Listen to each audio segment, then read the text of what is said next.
Hey everyone, we are proud to be a part of the W2M network and wanted to take a quick moment to give you an update regarding the W2M network feed. If you've subscribed to the source material comics feed, nothing will change. However, due to some new policies by Spreaker, if you listen to us on the W2M net podcast feed, along with all of the other great W2M net shows, that feed will soon cease to exist. Shows like the Rattlich and Broadcasting Network, Video Games to the Max, Talk the Keki, and others in the description of this episode will still have their own dedicated feeds, so punch in their name in your podcatcher and subscribe. All right, on with the show.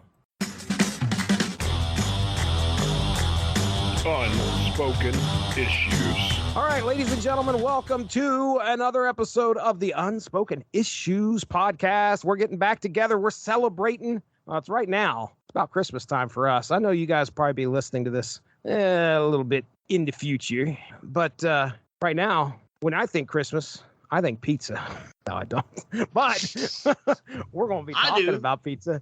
Dean Compton's here. He's thinking about pizza. It's almost Christmas time. You know why? Because we always seem to have like a couple of pizza parties early in December at school. Oh, yeah. And then we would have a Christmas party proper closer. But like it seemed like in the first week in December, you know, like we would have a pizza party. I don't know why. Anything can be a Christmas treat as long as you get it in December. All right. That's Dean Compton over there. Unspoken Decade Extraordinaire. Listen, I believe you were the one that pitched this to us. So before I, get Darry's opinion on things here, tell us why you decided this is what we were going to do right now. It's just pure fun. You want to talk about like what was arguably the halcyon days of our youth. You know, we're all, in our early 40s, late 30s now. It's weird to think that, like, I can't go outside without tripping over some superhero property, whether it's the CW ghetto or the whatever James Gunn is going to do with the DC universe, the DC cinematic universe.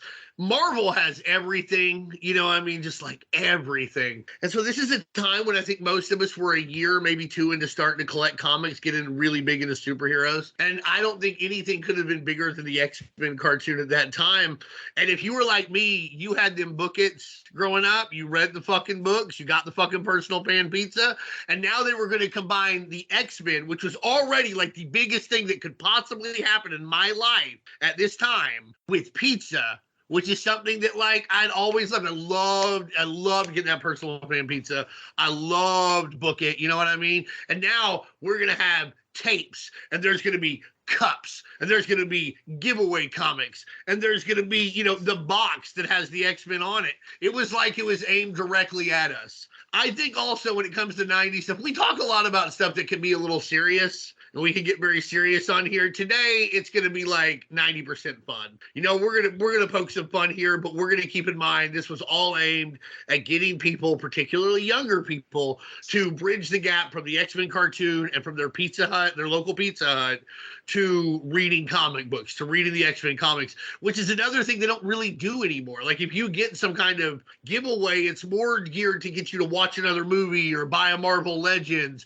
These, especially the real heroes, really were like, hey, there are comic books and you can read them. They're available. So, like I said, pure fun. And I think an important marker of the times, an interesting way to see how the times have changed. Just a reminder of how important it used to be to drive readers to comic books as opposed to how it seems to be now. That's probably why I picked it.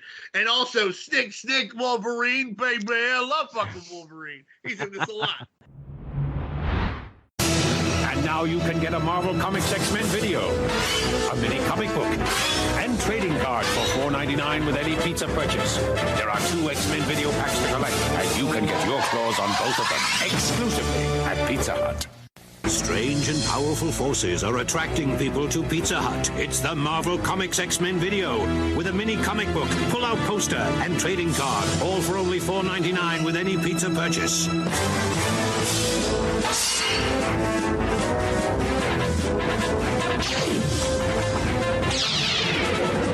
There are 2 video packs to collect, so hurry and get your claws on them. Oh, I'll wrap that up. Exclusively at Pizza Hut. A powerful force has come to Pizza Hut. Marvel Comics X-Men. For $2.99, you can get a personal pan pizza X-Men cup and one of 4 all-new exclusive edition X-Men comic books. You won't get this X-Men experience anywhere else. No doubt about it. Darry, I want to know, were you heading to the Pizza Hut to get yourself some X-Men comics? What's going on over there? I do remember these. I remember them very fondly. These came out just as I was starting to get really into comics. So as far as I was concerned, it's like, oh, great, more X-Men issues. These are clearly just as important as the ones I would get at the newsstand. Boy, do I have news for you.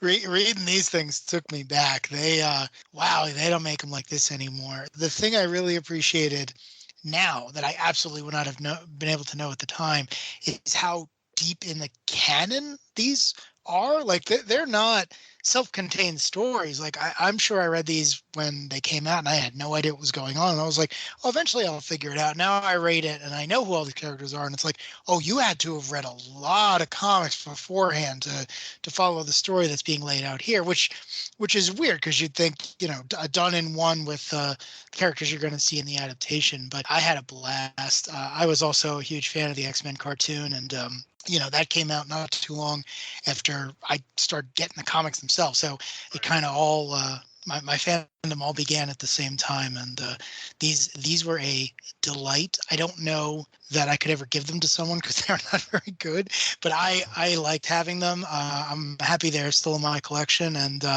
I was very upset I could not get Pizza Hut before we were recording tonight. So. Yeah. I think the X-Men issues do a much better job than the Real Heroes issues of getting over who these guys are and what they're doing. The problem is it does it with all the subtlety of a goddamn intercontinental ballistic missile. You kind of pick your poison. Do you have to know a lot, or do you just want it to be like you get bludgeoned with it? So that's interesting.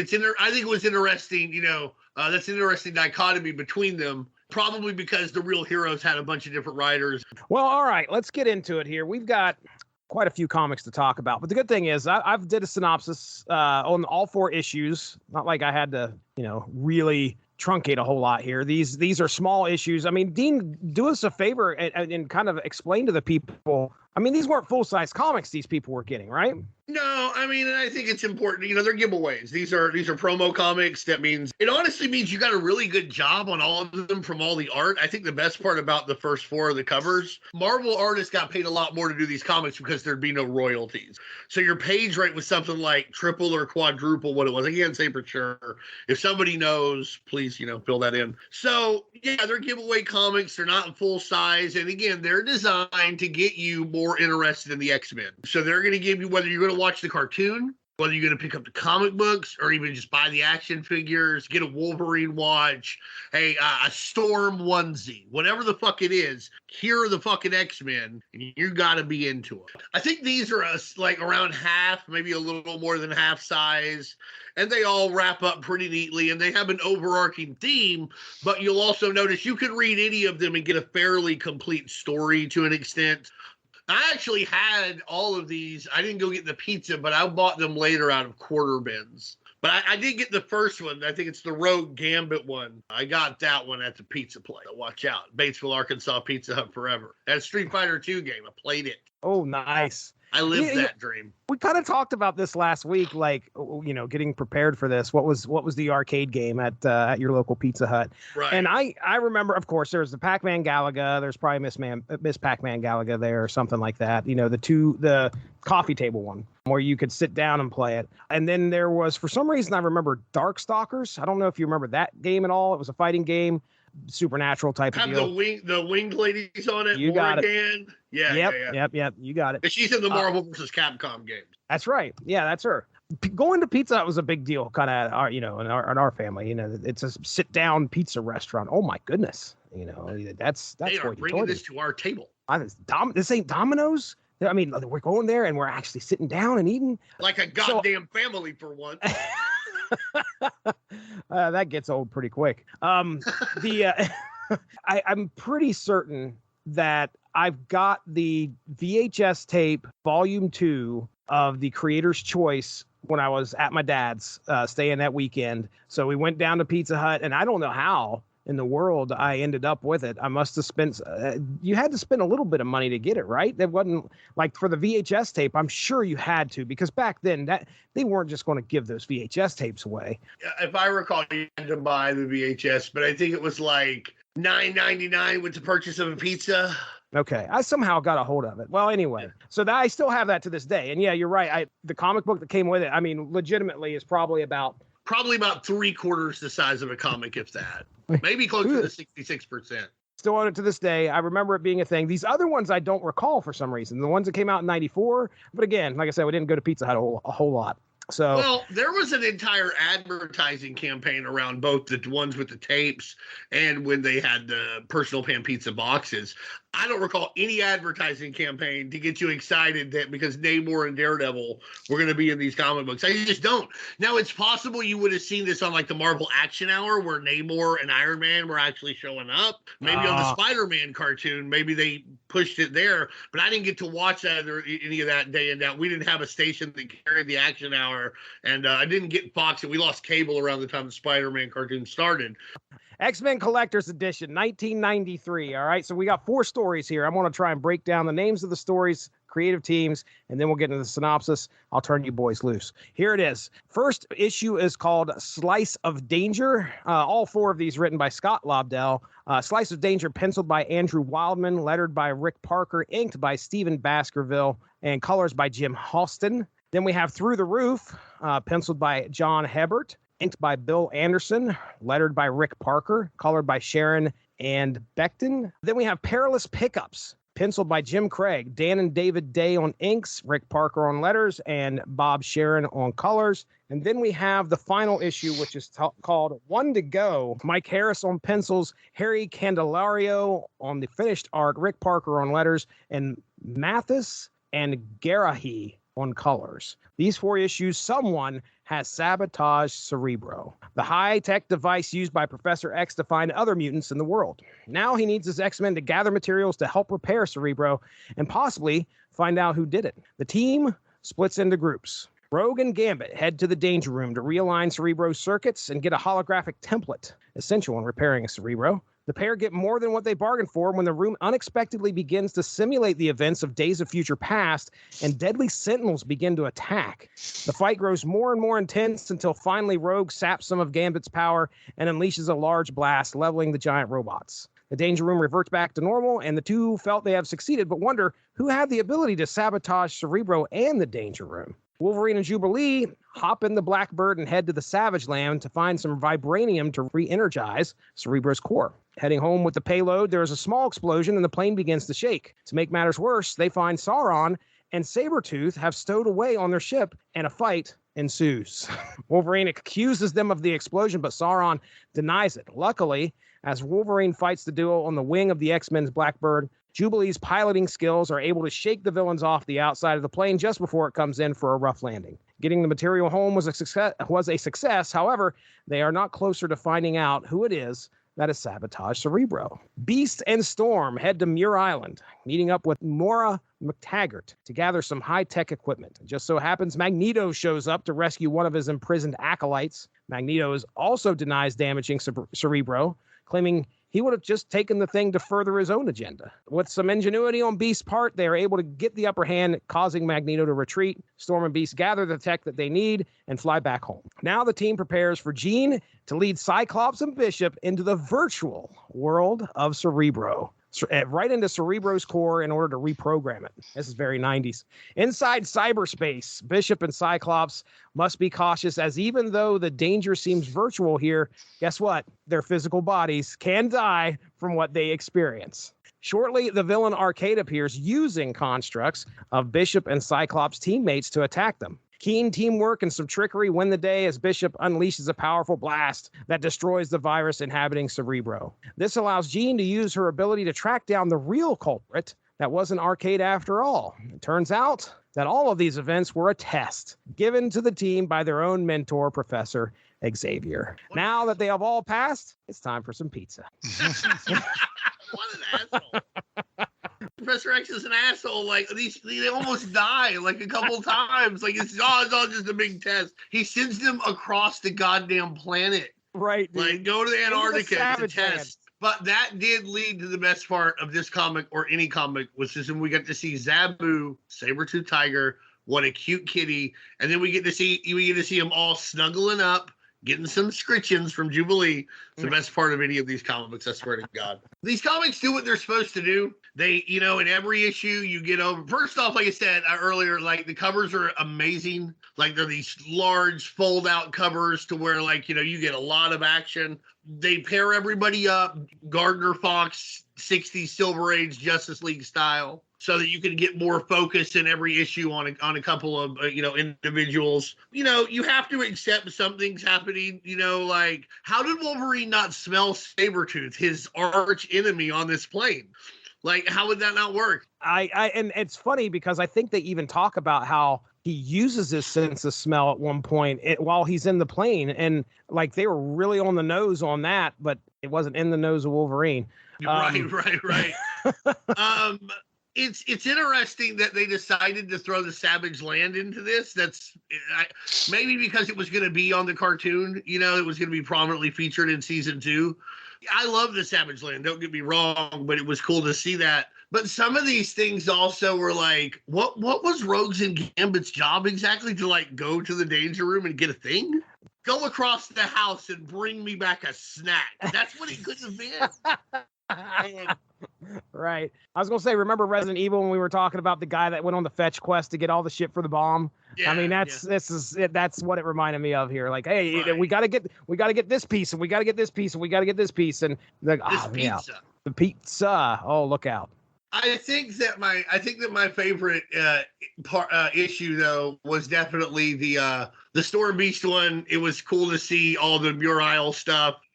Always cool to see Magneto, and that's another thing they do here is you get Magneto and you get Sabretooth, and you get the Sentinels. So you really get a wide breadth of like, these are the big time X-Men villains you're seeing on the cartoon at this time.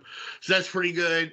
In the last issue, Jubilee refers to this like techno wizardry where they're going to go inside the computer because the files are inside the computer as like retro. What's retro about this? Like, right. This is like super fucking future. I also want to point out Bishop is the most useless X-Man. He's useless here. He's useless in the other ones. He's just mega, mega, mega useless. And I really dislike everything he does. No. And I just do. I don't like. Just put Cable in there. Cable's better in every way. He does everything Bishop does. He just does it better and cooler and looks cooler. No. So, I like these issues for what they are, and I really liked them at the time. They were really exciting, and they were stuff that you could actually give to somebody. Like I said, I love the art throughout all 4. Nothing bad to say about them. They get the job done that they're supposed to get done. Also, let's point this out. You got these with like a personal pan pizza. You could eat a personal pan pizza in about the time it would take you to read this comic. So that's true. You're supposed to like eat and read here. I know somebody's like, do not get grease on the pizza, but get grease on the pizza. Me. Who cares? You're probably just going to ruin like a Bishop panel. What do you care?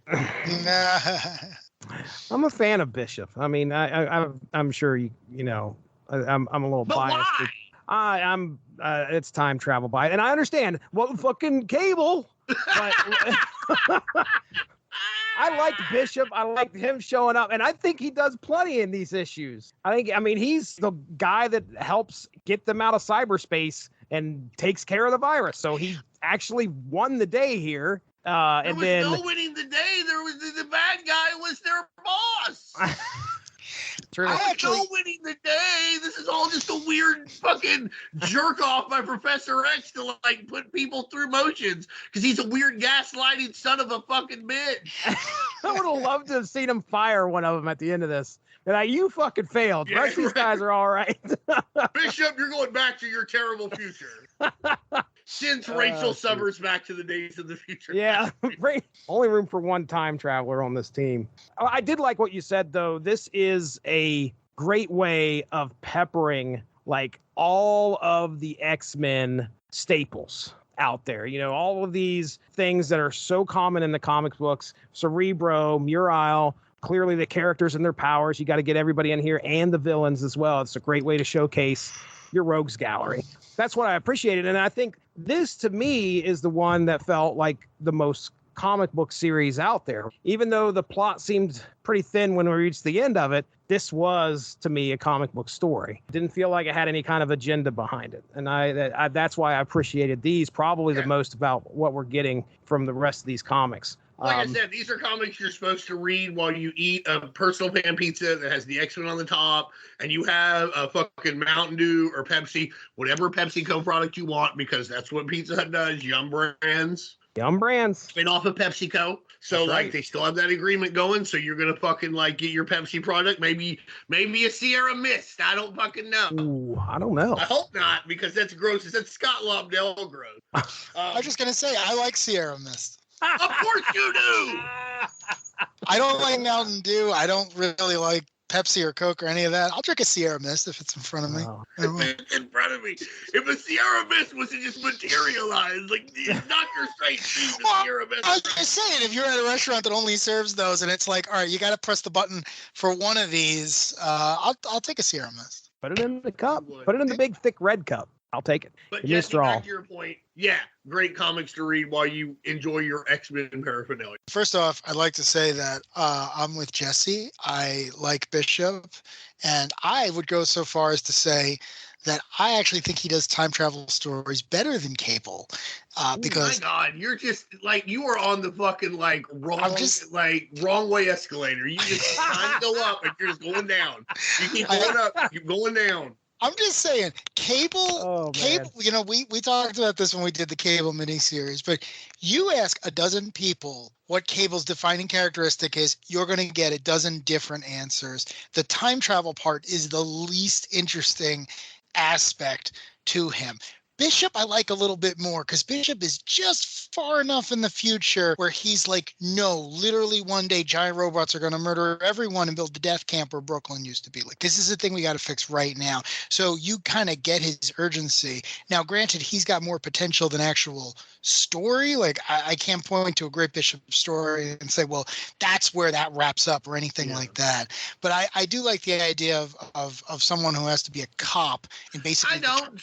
In the Terminator future, in the future where he's got no other options, that he's got to come back and meet his, baby. You know, he comes pre-installed with preconceptions, and he's got to deal with that. I think Bishop's got a lot of narrative potential that the time travel lends itself to. Oh man, whereas Cable, it's like the X-Trader. I mean, that was the big thing for Who me turned back out in to the be 90s. Professor X? This is the same fucking thing that happened in this. Good point. You That's a can't good trust point. Professor X. That's all we learned from this shit is that he's a son of a bitch, as it turns out. Kane Marco was right. Hashtag Juggernaut. I was going to say, Kane Marco tried to tell us they're growing up together. He's this guy's a piece of trash. And we all thought that Juggernaut was the bad guy. It turns out he was just right. Also, with Bishop, what you're saying, you're like, oh man, Bishop's very straightforward. With Cable, you get a bunch of different interpretations. Wow, sounds like a more interesting character. Oh, wow. So this character's developed and changed into different things. Bishop, still just a cop. Hey, bring the fucking jackboots in here during the Civil War. Come on, man. I will say you're right about the time travel thing, though. And you are right in that, like, Bishop is much more, like, urgent with, like, his needs. Cable's playing a weird game because he time travels at will, usually. So so I understand your point. Like Cable uses time travel the way Doctor Who uses travel. It's not really, it's not part of his arc. He can just do it. You know, Cable's not trying to.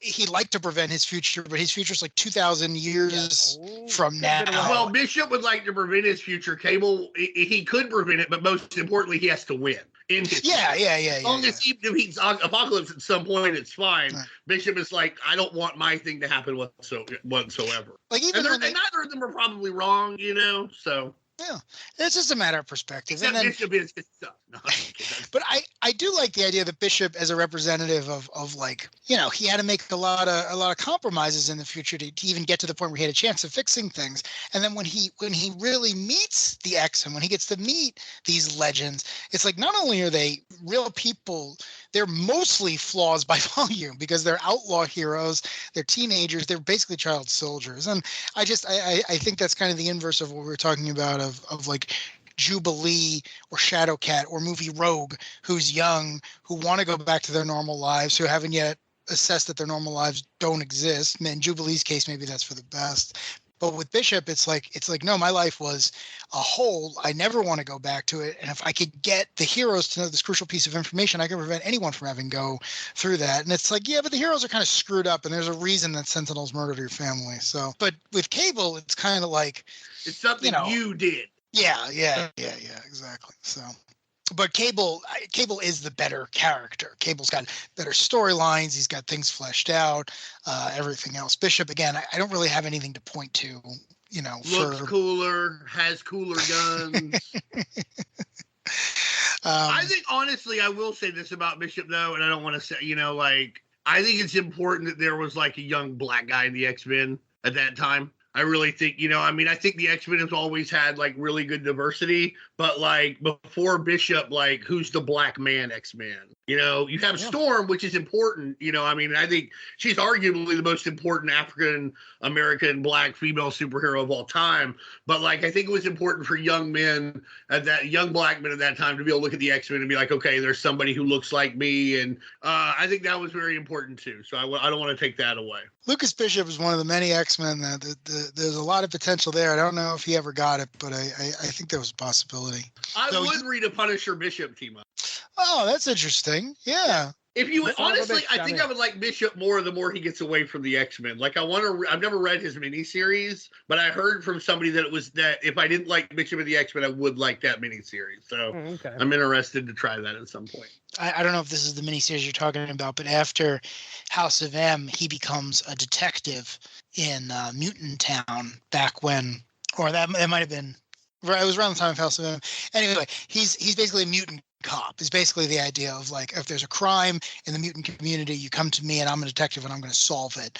And I thought that was a really interesting premise. I like the idea of his beat being basically like the section of New York where all the mutants have settled, and everyone's like, well, we don't trust normal cops, so we can trust him. He's one of us.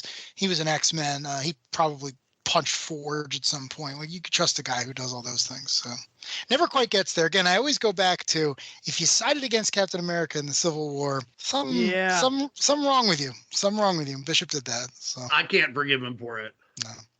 But you nailed my very first note on these 4 issues, which was this whole thing feels like a precursor to Onslaught, because these things came out in 1993. Onslaught was 1996, and the reveal at the end that all the danger at the end, like, every page ends, and, like, even, like, as a kid, I was like, that's Professor X. Oh yeah, right. Every issue ends, right? With, like, each issue ends with an increasingly more obvious silhouette of who the big bad is. But again, I like that too, because again, I remember being that age, and it's like, to your point, well, you know that's Professor X. He made a big point of showing you what Cerebro looks like, so you know what he looks like when he's wearing it. But again, the first issue reveal isn't just Professor X sitting there, so you kind of get this plausible deniability. It's like, well, is he mind controlled? Is something possessing Cerebro that's possessing him? Sauron is in this one. That's shit he does. There you go. So I'm just saying, you're given little bits of a hint, so that by the time you get to the end of the 4th issue, and it's like, no, as your teacher, I thought you should all face certain death to make sure that you were up to the challenge of facing. Remember the part where Jubilee has to fly the fucking Blackbird into the fucking, like, little spot, like it's goddamn Captain Skyhawk from the NES, where, like, you had to, like, dock with the thing. Even worse, it was like Top Gun, where you were trying to get, like, you're trying to land on the carrier or get refueled. Nobody ever did it. You always died.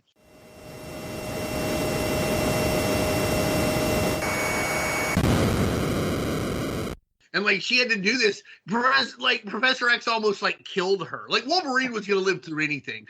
Like, Daisy Johnson set off, like, an earthquake in his heart. He just lived through it. Like, Wolverine, whatever. Oh, my goodness. But, like, how could you do this to, like, Jubilee, who, like, started being a superhero 8 minutes ago, to the point where she has not taken her raincoat off? You know what I mean? She's not even comfortable in the X-Mansion yet. It's terrible. That's just, like, terrible, man. I just think that's not a way to treat a team. For people who, like, worship you. This is pretty consistent with the way Professor X has always been shown. There's that famous image of Kitty saying Professor X is a jerk, and he's constantly been shown to do weird stuff. Like, if you've read the issues, it's Oh no, you're right. My headcanon Professor X, though, and this is why it's weird for me to see him portrayed this way and stuff that's like packed into the animated series, is the animated series Professor X, where he's a pretty good dude. He doesn't really do a lot of this. He doesn't gaslight people. He's pretty straightforward, just, really wants to help, and it's not just like secretly, I'm pulling all these strings. Look at all these fucking muties. Like he's the guy from Ruins who's like, you all came from my dick. I like a more questionable Professor X when you are reminded that he is, in fact, a professor. You see this a lot in the movies, too, where, the animated series didn't have a bunch of students running around. There's some lip service paid to the fact that most of the people you see were at one point students at the school. But it's never really shown that it wouldn't be. Now it's just a paramilitary strike force. Yeah, exactly. It's a bunch of adults, young adults, gorgeous adults running around, blowing up government buildings, before the terrorists can blow it up. It's doing flips. Yep. But I do like the idea of Professor X as being this tough love teacher, like the type of teacher who, when you have them, you hate them. You absolutely hate them. And then you get out into the real world and you're like, oh, I see what you were preparing me for. And in the case of the X-Men, it's like, you are going to have to fight an adamantium covered robot at some point. You're just going to have to. Like, they're federal employees. You're going to have to fight one at one point. Plus, my old best friend / boyfriend / Holocaust survivor is starting a group of super terrorists on the moon. Like, you're going to have to deal with all of this. If I'm mean to you and I lie to you occasionally while you're living in my gorgeous mansion in Salem, so be it. They call it training. That's what we want to do. Yeah. And again, I mean, a lot of it is taken to the nth level for narrative effect. But it basically comes down to, like, listen, the X-Men, you got a 50% chance of being killed right out the gate, until Krakoa and not all these guys get resurrected. So, if your bald, questionable professor can make sure you don't make the same mistakes he did, I'll take it. Fine. Yeah, but here's the thing. You're talking about tough love, and I think there's a pretty good difference between tough love and outright gaslighting someone. And he's just gaslighting the X-Men. I actually think in the cartoon he does show some tough love for, like, Jubilee at moments and Wolverine at different moments, but like, you're right, consistently he's not a professor. He teaches no classes or anything. But I just think you can train people for the real world without gaslighting and manipulating them. At the same time, I'm not the world's most powerful telepath, so what do I know? That guy knows everything. Truthfully, I'm always surprised, with the exception of you mentioned the character of Vulcan before. I love Ed Brubaker, but I don't know if he should be writing the X-Men. With the exception of that story, for the most part, the awful, terrible things that Professor X did could be way worse, considering that he is basically God when it comes to what different characters can remember and recall. So the fact that people are able to find out he did these things at all is pretty impressive. Right. Because I can tell you, I absolutely would not be that altruistic if I were the world's most powerful telepath.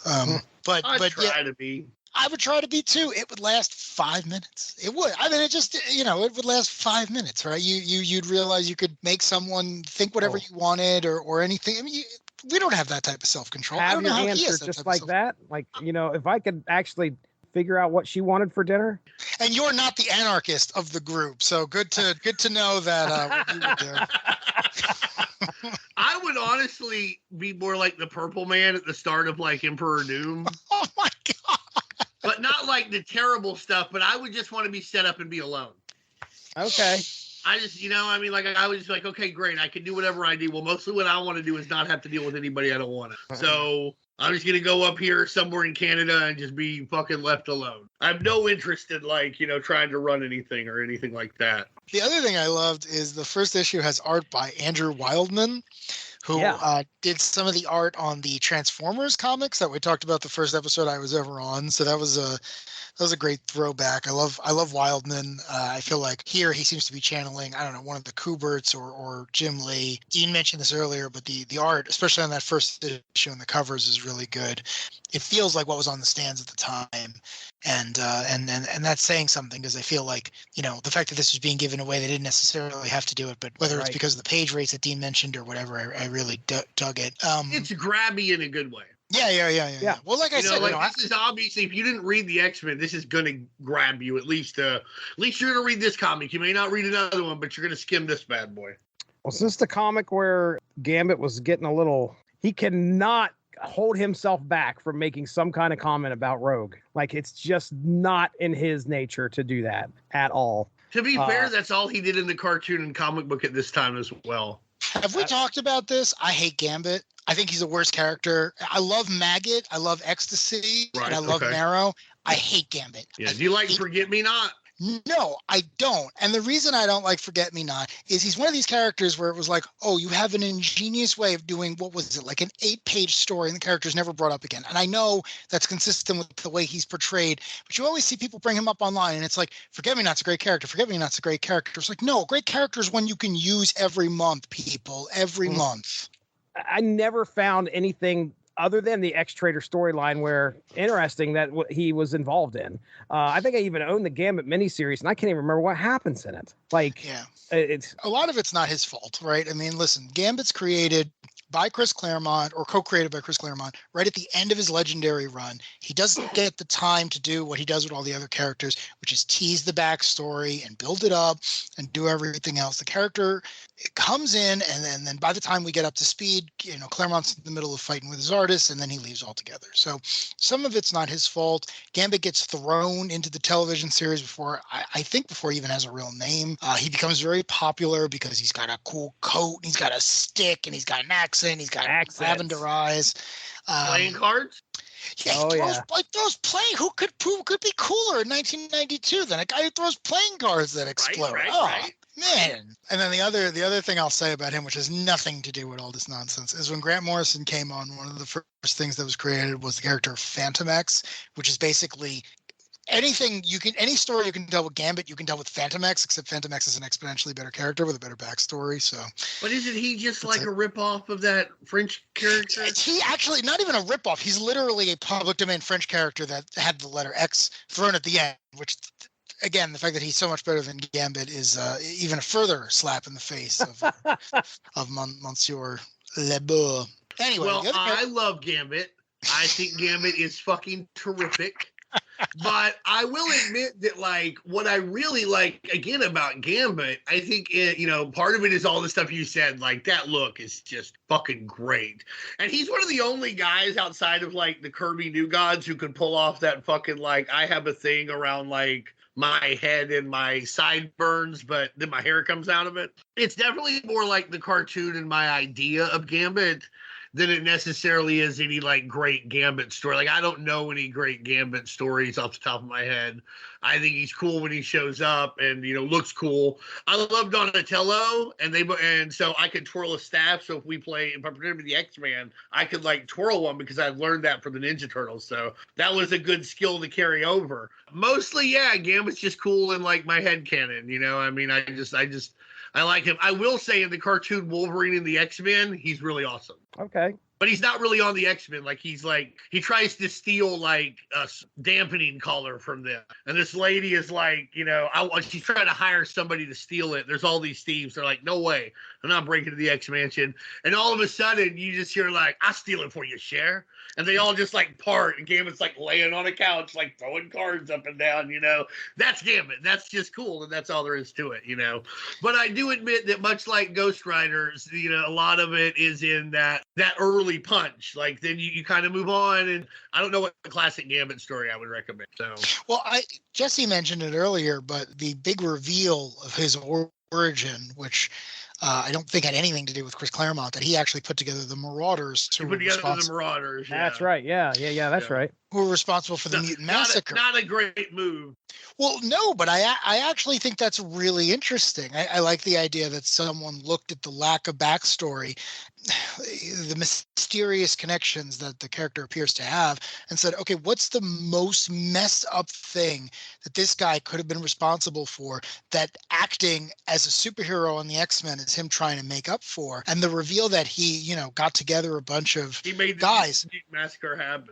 Yeah, but that's a good gut punch, because it's like, I'm down on my luck. I'm good at one thing. Someone shows up with a bag full of crisp money and says, listen, I need you to gather these 12 scumbags. And Gambit's like, yeah, absolutely. And you don't find out till years later that the guy was a white supremacist, or however you would describe Mr. Sinister, and that he wanted to use these mutants to murder innocent, down on their luck, homeless super people, and that was a defining characteristic, and then it resulted in the X-Men and many other superheroes being hurt.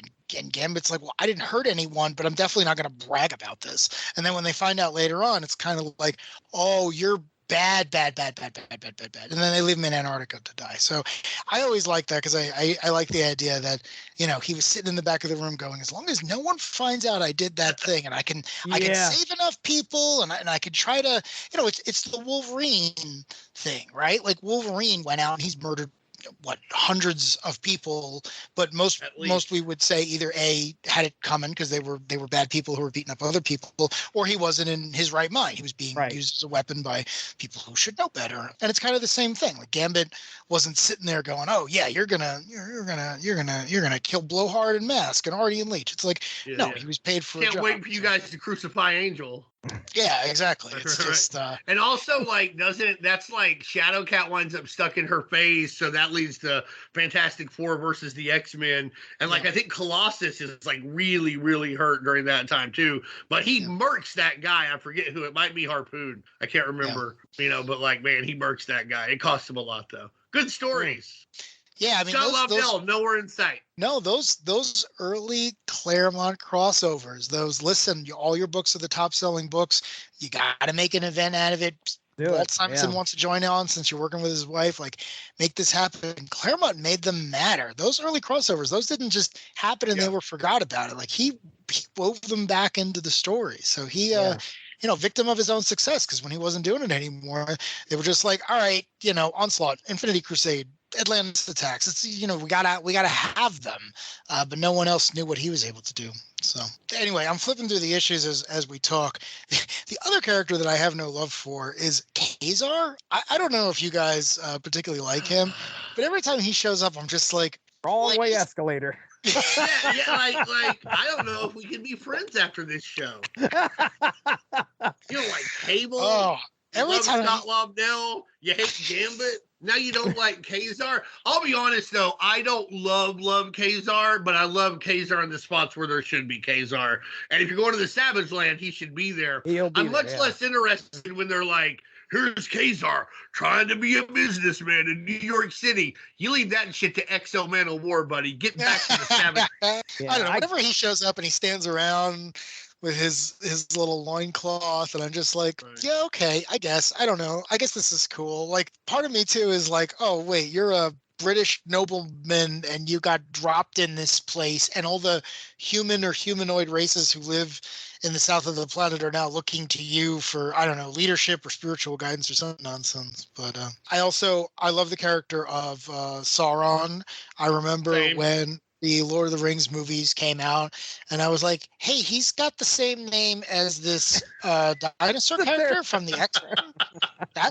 That's weird. I wonder who stole from who. But I like Carl. Roy Thomas pretty open about that. Yeah, no, Roy the boy is good at wearing his literary influences on his sleeve. I always appreciate that about him. And Kazar is like an old Marvel character too. Like they did pulp stories about Marvel, about Kazar in like the 30s and 40s, I want to say. So it was a name they made about, listen, he's obviously fucking Tarzan. Like anybody who makes any bones otherwise is being silly. But I think in a universe where there's like a blind lawyer who like kicks shadow ninjas, there's room for a Tarzan pastiche, and I'm glad to have him in the Marvel universe. You nailed it perfectly. It's when you go to the Savage Land, the Lost World, this trope that predates the Marvel universe. You need someone there, right? You need someone to quickly get the characters up to speed and move them on to the next thing. In this case, it's getting an Arctic vibranium. So you're right. And again, Lobdell doesn't go out of his way to make Kazar the center of the story. The center of the story is Wolverine's going to fight Sabretooth because it's 1993 and we know exactly what you want. That is delightful. If you gave me a comic that was just called Wolverine versus Sabretooth, and every month I got 20 pages of them fighting in Canada, across the world, across time, I would be very, very happy to have that on my pull list. But yeah, you're right. Kazar is Tarzan, and he shows up, and he's in the Savage Land. And when Spider-Man or the X-Men or whomever have to go down there, they've got a friend who occasionally says "git." But the real star is Zabu. I'm sorry. I mean, like this whole comic could have just been that kitty just doing kitty stuff, chasing some like giant rabbits. Maybe he has to like fight Cyberforce. I don't know, but like it could have just been Sabu doing stuff. I don't want to see Cyberforce beat up on a poor cat. I don't think you want to see what that cat will do to Cyberforce, buddy. He's gonna rip it back apart. He's a hunter, the lord of the jungle. Nature's killing the jungle. No, you're right. Cyberforce would absolutely win that. The real way that he beats Cyberforce is he just rolls over on his belly and asks for scritchins like he does Jubilee. Who's going to hurt him then? Stryker's going to go give him like scritchins with like 3 different arms. Doing the belly roll. It's going to be nice. They're going to give Sabu like a cyborg eye. He's just going to join the team. Oh, perfect. Love it. I was very happy to see. I would buy that, by the way. Carmela Ununcion, who I thought was Eunice the Untouchable, and then I had to look this up, and apparently Lobdell just reused the name on a seemingly unrelated character, an acolyte of Magneto. So that made me very happy because I was like, oh yeah, I kind of remember you from back then. Good to know that Lobdell was doing a little bit of cross promotion because that was an acolyte he created. But how about when Beast makes a proton pack so they can beat Magneto? Pretty neat. Egon Spangler, not nowhere in sight, not even in this universe. But wow, he whipped one of those up. My favorite of the 4, and you guys mentioned this, is issue 4 because wow, just wow. Like, I know in 1993 a lot of us probably didn't know what a computer was or how it worked or anything like that, but the X-Men journey to cyberspace, and it is a thing of beauty. It really is. It is apparently the only time where Bishop can use his guns, maybe because he's CGI at this point. There's like this phantom force that keeps him from shooting people in the eye. It's like he's like, what is that? It's like, it's the Code Master. It's the comic thing. Oh man, that's amazing. I like how they're strapped into like shit that looks like it's from the Lawnmower Man movie. Lawnmower Man, yeah, was the same thought I had. Yeah. They're floating up there. I'm looking at the panel right now. You know, that's one thing about these is that you have plenty of splashes throughout the comics. I mean, even if they were a smaller size, whatever, 2-page splashes show up quite a few times. Yeah. And the inside covers had stuff too. You know what I mean? Like they were drawing, you get like basically 2 big gatefold covers. You know, I mean, I know it's free, so this is funny to say, but like, you got your money's worth here, because you had to buy the pizza, the combo meal. It was totally worth it. What's your favorite Pizza Hut jingle? And what's your favorite, like, Pizza Hut variant? Like, I used to love the Bigfoot pizza. You know what I mean? Like, I know it was not really that good, but just the idea of it was just entrancing to me as a child.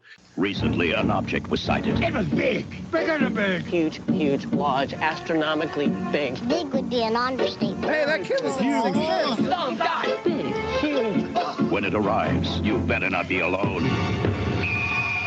I like how this pizza is Jason. Pizza Hut! From Pizza Hut. 2 square feet of pizza. 21 slices on a tasty new crust. $10.99 for up to 3 toppings. It's bigger than pizza. Bigfoot from Pizza Hut. A legendary value. Little Caesars there. Right. They had to compete. Oh, man. Now, wait, Hold on, can't be Mac going tonight. to Big Mac tonight. Get out of here, Mac, tonight. Not now, Mac. Not now.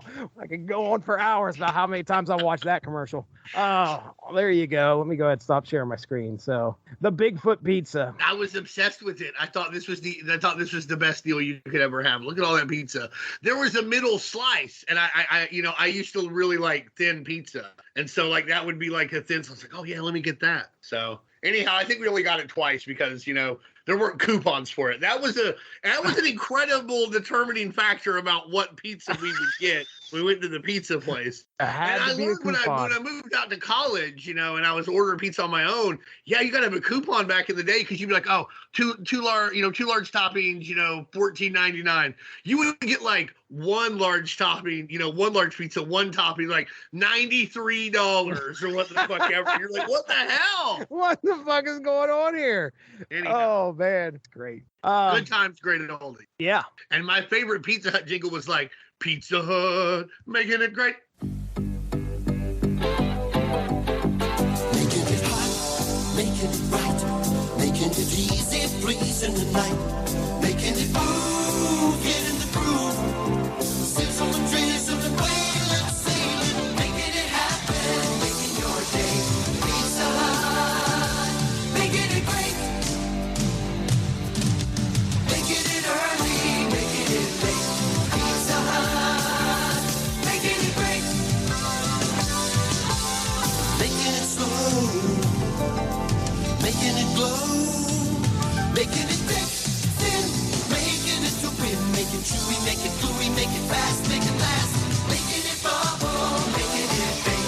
Pizza Hut, making it great. It's America's favorite pizza. Try it. Making it early, making it late. Pizza Hut, making it great.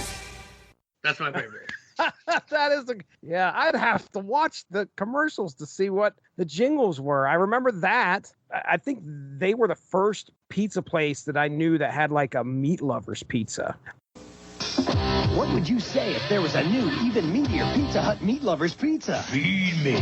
What if we gave you 25% more meat toppings than before? Feed me. Tons of sausage, pepperoni, everything you love, plus 3 meltingly delicious cheeses. Feed me. So try a medium Meat Lovers pizza for $8.99 and any other medium's just $4 more. Feed me now. The new meatier Meat Lovers pizza from Pizza Hut. What do you say? Feed me good.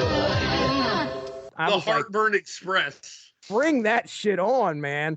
I'll go with that for my favorite variant of pizza, I guess. Bring on that fucking meat lovers. I don't remember any of the jingles, unfortunately. I feel like I have less of an affinity for Pizza Hut than the two of you do, so I do apologize. But you better apologize for your childhood again, because you told me about how much you love Scott Lobdell and Bishop.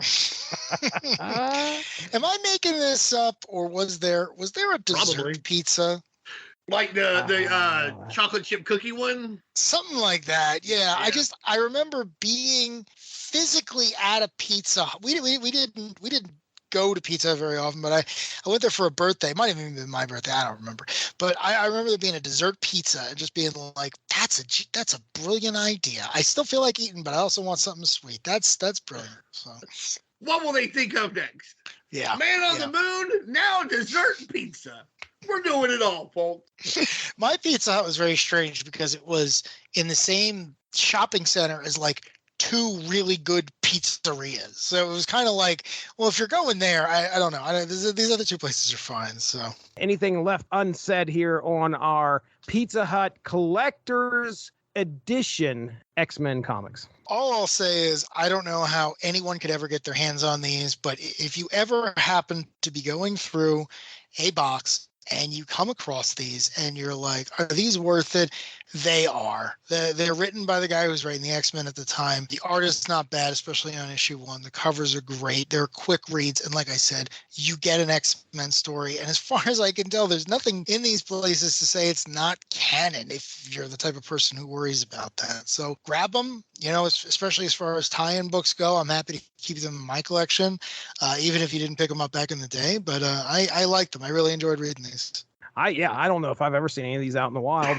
I really don't know if I ever have. Probably one of those things where they were just like, unless you're really serious about bagging and boarding things, this probably ended up in the trash. Well, and that's what's sad. Didn't make it home from a pizza place. They got grease all over them. That kind of thing given to kids as part of a meal. What I find about these and the real heroes is that like the later issues, like they're not expensive, but they can be hard to find. Thanks for joining us. Unspoken Issues is part of the UnspokenDecade.com, the home for 90s comics, blogs, and podcasts. Unspoken Issues also has a Facebook group you can join if you are interested. Just search the Unspoken Issues podcast and request to join. All of this would not be possible without W2Mnet.com and the Rattleitch Broadcasting Network, so make sure to seek them out for more podcasts. If you enjoyed what you heard today, please feel free to share, and we look forward to entertaining you again soon. Scott Lobdell, the worst X-Men writer of all time, wrote the others. So, I don't have any good words for that guy. I'm just going to say that now. I don't like Scott Lobdell. I don't think he's talented. I haven't read Generation X, and apparently that's his magnum opus, and I've never read them. I've skimmed it. I've never read it, so maybe it's good, but... You guys ready for some drama? No. I love Scott Lobdell. I love him. What? How could you? When I started reading, Claremont wasn't on X-Men for very long, and Lobdell came in, and he at one point either tried to or was a stand-up comedian. I thought he was funny. I have nostalgia for his run. I don't know a lot about the man personally. I think there have been some issues recently. I'm really not sure. I'm completely disconnected from the world around me. But he sexually harassed that lady at the convention. I know that. I remembered something about that. So again, I'm not. But I hated it before this. So I sure. But I hated it. But I was a fan of his for years. His name for a very long time got me to pick stuff up. I think until the New 52 when he started writing Red Hood and the Outlaws. Oh my God, it's one of the worst comic books I've ever read in my life. I know, and I loved it. I loved it, and at some point while reading it, I was just like, all right, I think I'm done with this. I think it was like watching a TV show that gets to the 7th season, and you're just like, all right, I think you guys ran your course. And that was me and Scott Lobdell. I met him once. I was lucky enough to meet him at my very first San Diego convention. He signed my copy of Batman Meets the Darkness, Cyberforce's good friend Jackie Estacado. Still have that in my collection. Quite that one in. So I'm a big fan of his. I was actually really excited to see his name on these things. They are not great issues of the X-Men, but to Dean's point, they do a very good job of setting up who the characters are, what their powers are, and honestly, in the first 4 issues, you do get a story. I mean, it's a pretty cohesive 4-issue story, and then he also writes the 2-part follow-up, and again, there's a story there. Mechanically, nothing is missing. So sure, he wasn't necessarily the bad choice for this because he's a bad writer. So like, what you need is somebody who'll just get everything across very simply and straightforwardly, and he does. Yeah. By the time you're done, my God, you know who fucking Jubilee is, because I hate Jubilee. Oh yeah. Wow, she is center stage of a lot of this, and Scott Lobdell and Jubilee, power couple that I dig the most. But Jubilee, but that makes sense though, because I think that's one of the secrets to the X-Men animated series success is that I hate Jubilee.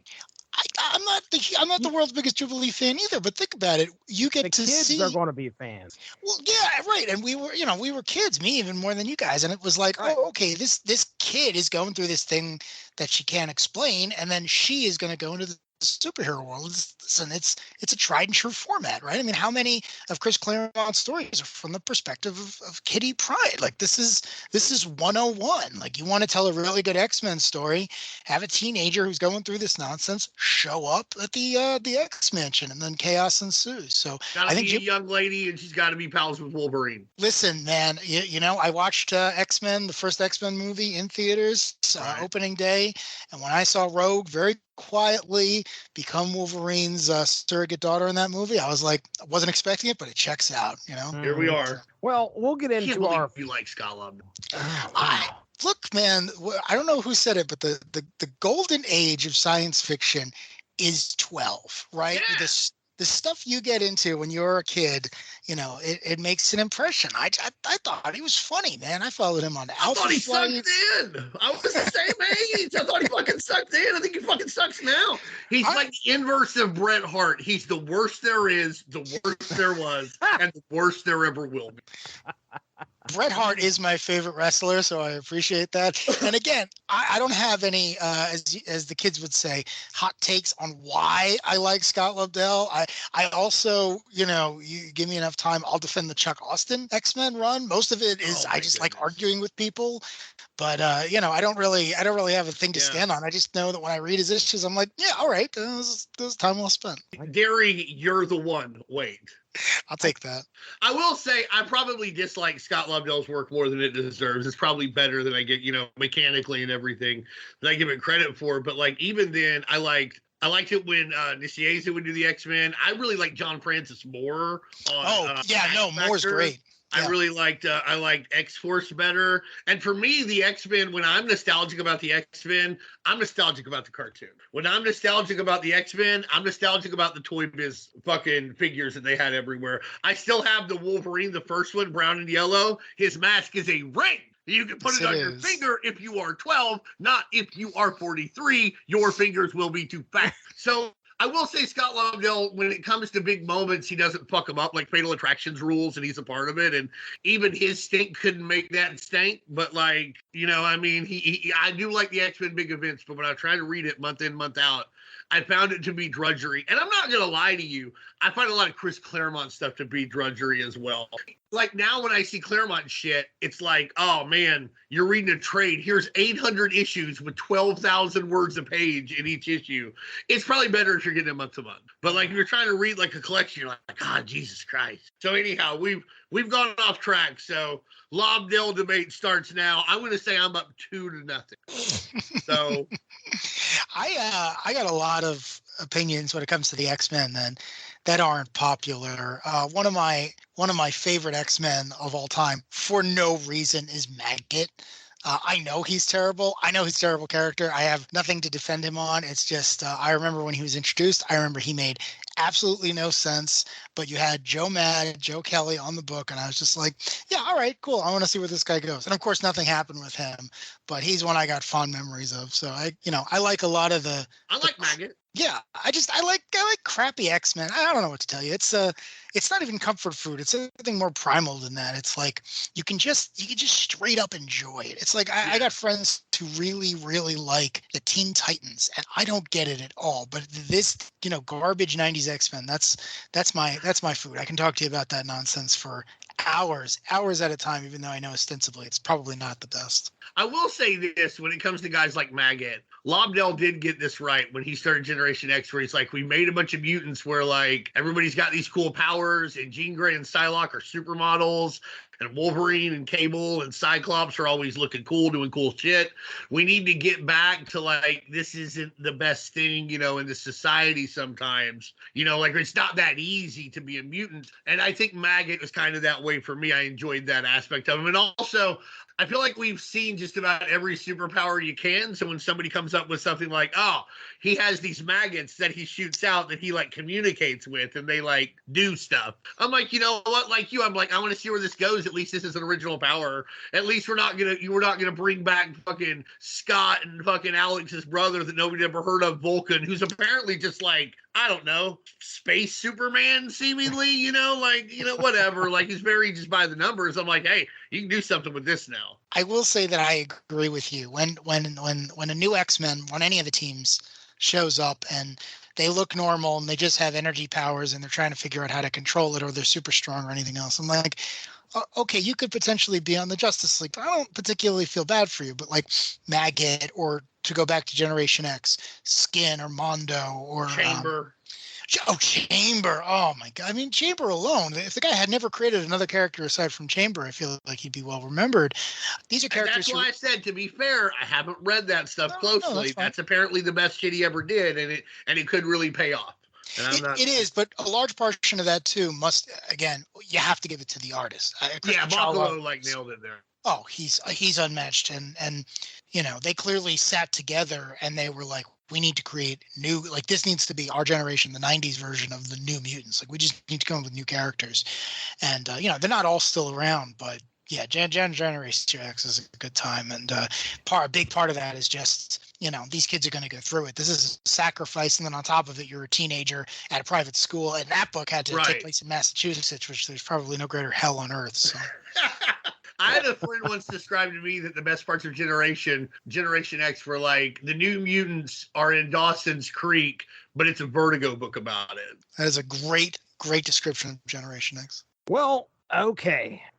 Yeah, we talked for 20 minutes about nothing. Fucking Scott Lobdell.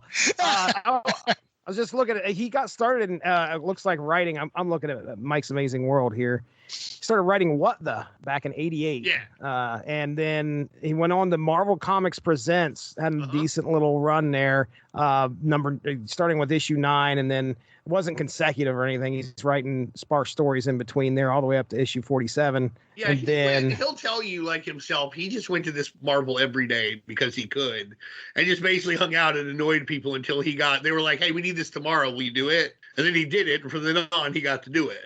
Yeah, That's why his early credits are like What The Marvel Comics Presents, right? That kind of thing, because that's what they would need to fill in.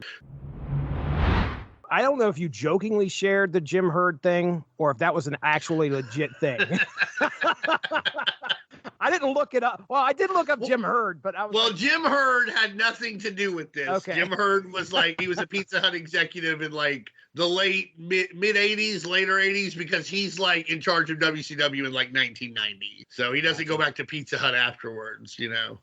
But he was the old, like, you're like, what Pizza Hut executive would have approved this? That's the only fucking Pizza Hut executive I could name, you know. So right. YouTube does have a Pizza Hut commercial with Marvel Comics. I didn't get a chance to look at that, but if you want to get a good idea of some of the advertising out there, folks, head to YouTube. You can also watch the interviews from the Creator's Choice VHS tapes that are out there. Stanley, Scott, they're so in depth, Dean. Yeah, no, go ahead. I should. You tell everybody who's there. I can't remember. I'm thinking it's Fabian. Okay, it was Bob Harris. Fabian is he as a however you say that. I always get that wrong. Stanley. And Scott Lobdell. Darry Waite's favorite fucking writer of all time. Just choking Alan Moore out with the weight of his fucking life. You know, if Alan Moore were to go to conventions to get out of it, you know. I think secretly that is why Alan Moore quit, because he knew he couldn't hold a candle. Keep up with Scott Lobdell. Yeah, he's like, I'm out. Scott Lobdell showed up and did the work, gentlemen. I have read every Alan Moore comic I get my hands on, but no one turns down work like Alan Moore. Scott Lobdell, I'm pretty sure, putting out books right now. So, I'm just saying, there's something to be said about showing up. There's a steady paycheck in it. Does he write movies? I don't even know. Didn't he write like Happy Death Day? Oh yeah. You're right. He went into screenwriting for a while. You know, you're right. You are right. So I didn't mind that. That was a decent I movie. ain't like seen it because based on his reputation, I don't want to. Your reputation precedes your film, sir. Right. I'm not watching probably this give tripe. him a chance. Maybe he's a much better screenwriter. And that's why Scott Lobdell sucks. What the fuck is that? He thinks kids say things that they don't. Also, no comic book writer has ever done that before. No, you're right. He's the first one. I'm glad you pointed that out and I didn't have to. This was 30 fucking years ago. Laughs at Bob Haney.